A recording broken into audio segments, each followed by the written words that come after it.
मनेरा गांव कभी बिल्कुल शांत था, लेकिन एक रात कुछ ऐसा लौट आया जिसे 30 साल पहले जमीन के नीचे दफनाया गया था। उस रात के बाद गांव में अजीब आवाजें आने लगी। सुबह होते ही पहली लाश मिली। गांव में डर फैल गया।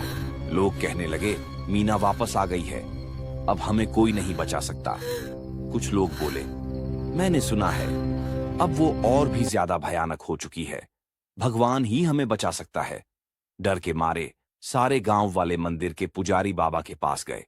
बाबा, अब आप ही हमें बचाइए। बाबा बोले, 30 साल बाद मीना वापस लौटी है, अब उसका रूप पहले से भी ज्यादा भयानक है। बाबा ने कहा, किसी ने उसकी कब्र के साथ छेड़छाड़ की है, इसलिए उसका लौटना तय था। इसका सिर्फ एक ही रास्ता है, मां कालिका की एक बड़ी पूजा करनी होगी। ये कोई सामान्य पूजा नहीं होगी। इस पूजा के लिए गांव के हर घर से हर इंसान का रक्त चाहिए होगा। पूजा लगातार 13 घंटे चलेगी, लेकिन याद रखना, अगर गांव से कोई भी बाहर गया तो मीना का श्राप कभी नहीं टूटेगा।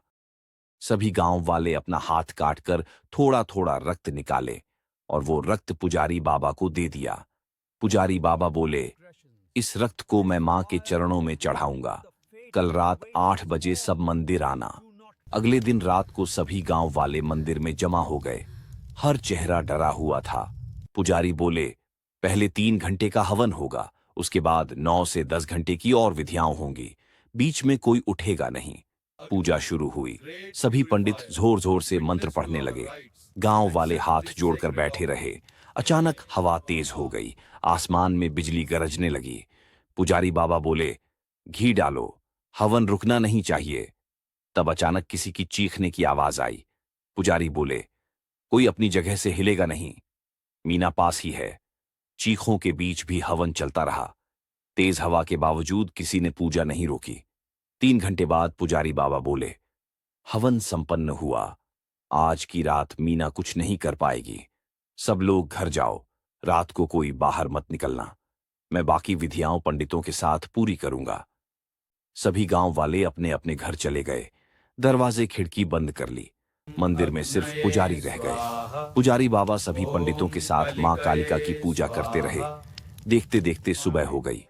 सुबह गांव वाले फिर पुजारी बाबा के पास गए। बोले, बाबा, क्या मीना चली गई?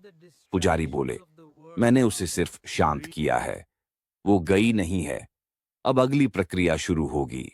आज से गांव से कोई बाहर नहीं जाएगा, ना कोई नया अंदर आएगा। जो बाहर गया उसके लिए अच्छा नहीं होगा। आखिर कौन है ये मीना? 30 साल पहले क्या हुआ था? आखिर लोग मीना के नाम से कांप क्यों जाते हैं? अगर आपको पार्ट 2 चाहिए तो कमेंट में पार्ट 2 लिखिए। और ऐसी ही डरावनी कहानियों के लिए चैनल को लाइक और सब्सक्राइब जरूर कीजिए।